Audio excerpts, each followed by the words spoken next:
Unfortunately, though, it was a game to forget for Sam Darnold, who tied a career high with 4 interceptions, posted season worst in yards per attempt and total QBR. He especially struggled when pressured, finishing 5 for 11 with 3 interceptions in those situations. He had just 2 interceptions when under pressure through his first 9 games this season.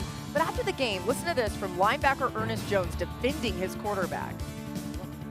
I mean, Sam's been balling. Like, if we want to try to define Sam by this game or what, man, Sam's had us in every game. So for him to sit there and say, oh, that's my fault. No, it's not. There was plays that defensively we could have made plays. There were opportunities where we could have got better stops. Yeah, I mean, like, it's football, man. And he's our quarterback. We got his back. And you got anything to say, quite frankly, you. I love it. I love that. I mean, no, straight up, though. That's the type of teammate and leader that you want on your team. He changed this organization when he was traded here from Tennessee. You know, and along those lines, RC, I mean, I know some of the narrative today is like, oh, man, you know, Sam Darnold came back down to earth and all of this. It's one game. Just how would you describe this for Darnold, bigger picture? Yeah, I think the first part is it is just one game, but you can't forget about history, right? It's one game added to the history of Sam Darnold, added to the way he played in Minnesota, but the way that season finished with the Detroit game and then the Los Angeles Rams in the playoffs. The one thing we knew about both of these teams is they had units that could win a Super Bowl, and we had 2 quarterbacks playing at an MVP level. Now, Matthew Stafford wasn't his normal 2025 version of himself either, but for Sam Darnold, I saw it early. He threw that first interception, and he continued to press to try to erase and delete that mistake, and you just can't do that against a team as opportunistic with the pressure of the Los Angeles Rams. Well, yeah, and I mean, a lot of credit goes to that Rams defense. Mina, how did they force Darnold into bad decisions at times? I think what was concerning from the Seahawks' perspective is the way they did it was very similar to what happened in the playoff game. And this isn't about narratives. This is about XOs and football. And Sam Darnold having problems with interior pressure and the way they got to that interior pressure. Of the 4 interceptions, 3 of them, there was some sort of simulated pressure. The Rams would run stunts to get guys coming up the middle, and then he would end up making back. The other one, by the way, was a 4-man rush, but Braden Fisk just bulldozed the center. Again, you get interior pressure. Chris Shula, in both this game and the playoff game, I thought has done a fantastic job of finding ways to attack the Seahawks in the interior of that offensive line that has led to bad decisions from Sam Darnold. The other thing I'll say is this is something we're going to see more and more against Seattle. The Rams lived and dime personnel. 6 defensive backs. Basically dare them to run the football. And if they can't, that's something they're going to continue to see. Well, look, the interior pressure was the obvious thing last night, MK, and you are absolutely right. It was just the panic nature. I don't – look, man, quarterbacks have bad games, and they have some games where you want to forget about them. The problem with Sam in this particular situation, when we leave this game, not only the fact that it's reminiscent of what we saw last year, it's the panic that you see from him in these situations. And I think a lot of people forget Sam Darnold is an athletic quarterback. Like, I think at times he needs to use his athleticism to get himself out of some of these situations, even if it's just a throwaway. You look at the interior pressure here. Mina just brought it up. Look at his body position when he throws this football. There is no way in the NFL, unless you probably Josh Allen or Pat Mahomes, that you think you can even get that pass off. And we know that Sam has a strong arm. You look at this interception. Look at the body position of him. The outside is open. Go get some space and see if you can create or play for a throwaway. These were the things that had me more disgusted with the performance than anything. Man, I've been in games where you got a quarterback number and he has nowhere to go with the football, and he has to understand in these games, one, you're going to be judged because of what we saw last year, but also, man, like it's at times when you get in these situations for Sam Darnold, lean on the fact that you can go make a play without panicking. Like, go out, get out of the pocket. Especially with that defense. You got to play differently. Right. Dan, go ahead. I'd also say this. I mean, the daring of Sam, we know you'll throw the ball downfield. I think the philosophy for the Rams was there's different ways to disrupt the timing of a pass game. They're not necessarily like a bump and run team. I know, Marcus, you talked about the first interception. Here's the second. Look at this stunt. Now the defensive tackle goes through the outside shoulder of the guard, and here's this defensive end. The corner, RC knows this, gets to sit and squat, knowing that stunt is going to win. You go to the third interception. This is first down. They're just carrying these verticals, carrying the vertical, knowing you don't really want to take the check down.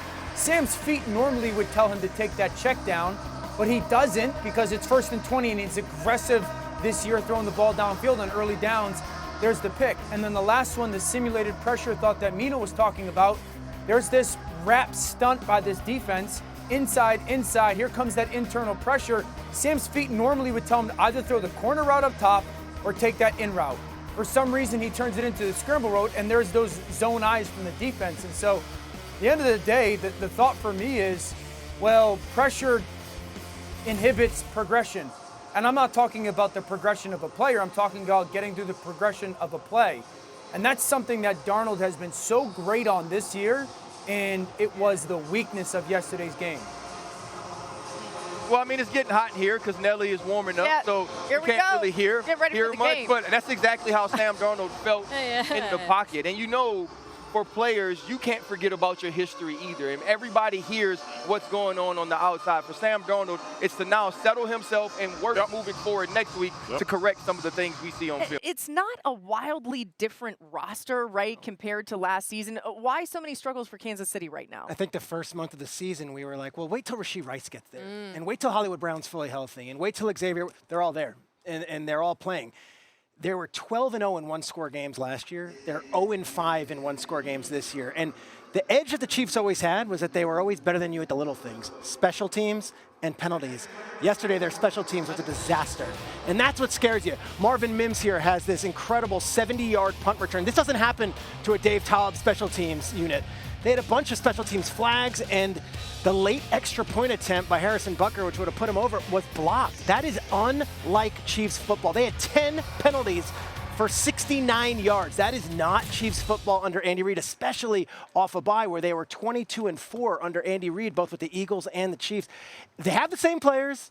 They're in these close games, and they're not winning. Things like special teams and penalties, they're not sexy, but they matter. Yeah, and to continue that narrative, the Broncos are more the Chiefs than the Chiefs are right now. They entered this fourth quarter tied, and you're telling me you're going to take Bo Nix and Vance Joseph over Patrick Mahomes and Steve Spagnuolo? You absolutely are. There's a sequence in this game, late in the game, the last two possessions, and you see Vance Joseph, Hufanga comes up with a huge PBU. Then you pressure Patrick Mahomes and move him out of the pocket. And then after moving Patrick Mahomes out of the pocket on second down, there's a play by Jaquan McMillan where there's the sack. They add to the pressure. They're going to drop a backer into the coverage, and Patrick Mahomes doesn't even see him. He doesn't get the ball out of his hands. Kareem Hunt is not on the outside of the line of scrimmage to protect Patrick Mahomes' backside. And then we watch Bo Nix. It's a 3rd and 15. It's a 3rd and 6. And then it's the huge pass to Troy Franklin. This wasn't about the Kansas City Chiefs not executing. This was about the Denver Broncos executing exactly what they planned to do. We have to give them credit. McMillan, a guy who we should be mentioning more, by the way. The Broncos drafted a corner in the first can't round get to on the play in field. the slot. And Great McMillan point. said, no, I'm holding on to this job. I'm so good. Okay, so Patrick Mahomes did not play well in this game. But I was also befuddled by some of the Chiefs' decisions, particularly on those last two drives. One of which is just how they used Rashee Rice. I understand through a lot of the game he was being double bracketed, but on that final drive, he's in the backfield at one point, he's in the flat, and then he was blocking. And I'm like, this is your number one wide receiver. Why is he blocking on this crucial down? It did not make sense to me. And then I'm a broken record on this. We all are for a reason. But once again, the Chiefs were so much better running under center in this game. But they just won't do it. And I want somebody to explain this to me because it's been a season-long issue. Once again in this game, 75% success rate running under center for Kareem Hunt, and they just wouldn't do it. They only ran the ball 13 times. I mean, it's the second time that we've seen a team go, hey, we'll dare you to run it. Buffalo did it. Rashee Rice, 6 yards per catch yesterday. It's outrageous. Chris Shula, Mike McDonald, and Vance Joseph. Those three defensive coordinators / head coach were outstanding masterclasses with their schemes yesterday. Third downs, it was doubling different people, the Rolodex of doubles. Early on, it was Rashee Rice and Xavier Worthy. So up top, they double Rice. In the middle, they double Worthy. They're going to give Kelsey and Thornton one-on-ones. Patrick takes the shot, but it's a very difficult ball to go hit one-on-one down the sideline. 3rd and 3 down in the red zone. This time it's Kelsey and Worthy. The defense is going to double team those guys. I'm shocked Patrick doesn't find Rashee Rice there with those other two players getting doubled, but he doesn't. And to the pressure that RC's talking about, it's the only time they brought it. Now here's what happens. You got 8 up at the line of scrimmage. Now watch Patrick kick. He goes to the line of scrimmage because he's on the road. Once he goes to the line of scrimmage, changes the protection, it's the last time he can communicate. The defense knows next time he kicks, here comes the ball. The timing of this is absolutely phenomenal by McMillan. He creeps. No one's there to protect him or change it. And there's that really game-changing sack. I thought the plan by Vance Joseph, and not only the doubles, but who they doubled and when, and not allowing Kansas City to get a beat on when that double was going to happen, and then the final pressure, it was a masterclass when it comes to being ahead of the play callers for the Chiefs. And this new on NFL Live, Kevin O'Connell today talking about his quarterback situation. He's made of the right stuff. He's going to keep working at it. We're going to go back to work and continue to find every avenue, every way to try to help build the consistency to his mechanics. And then I firmly believe the accuracy will come from that. It's been tried and true and tested with other players and guys that have been on their journey before, and that's what we're going to keep working towards. And knowing he's got what it takes to do some of the things he's been able to do late in games and be at his best late in games, we just need to find a way to find that consistency early.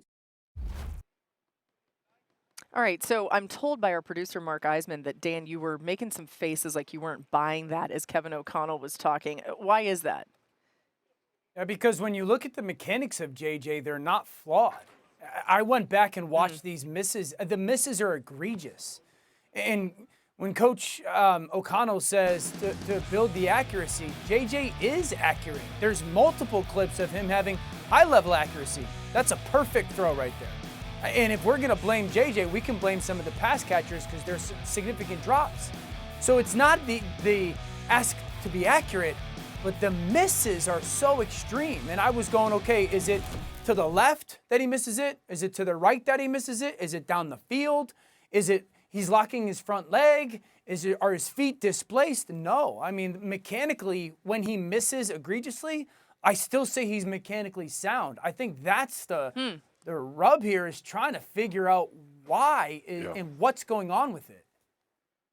I don't want to belabor the point. Dan just talked about it. The inaccuracy is what stands out, right? And the fact that your coach is recognizing it in his press conference matters. Now it's about how do we win games with this issue.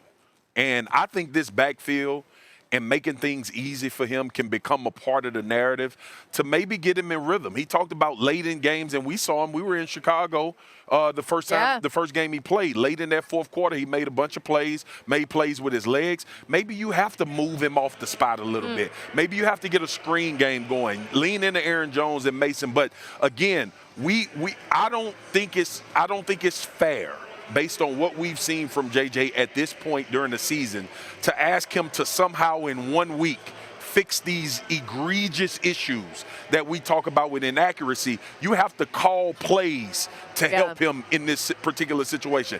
And look, I think Kevin O'Connell is the best one doing it. He revived Sam Darnold when last year. We saw him do this with quarterback Kirk Cousins a couple years ago, playing at an MVP level.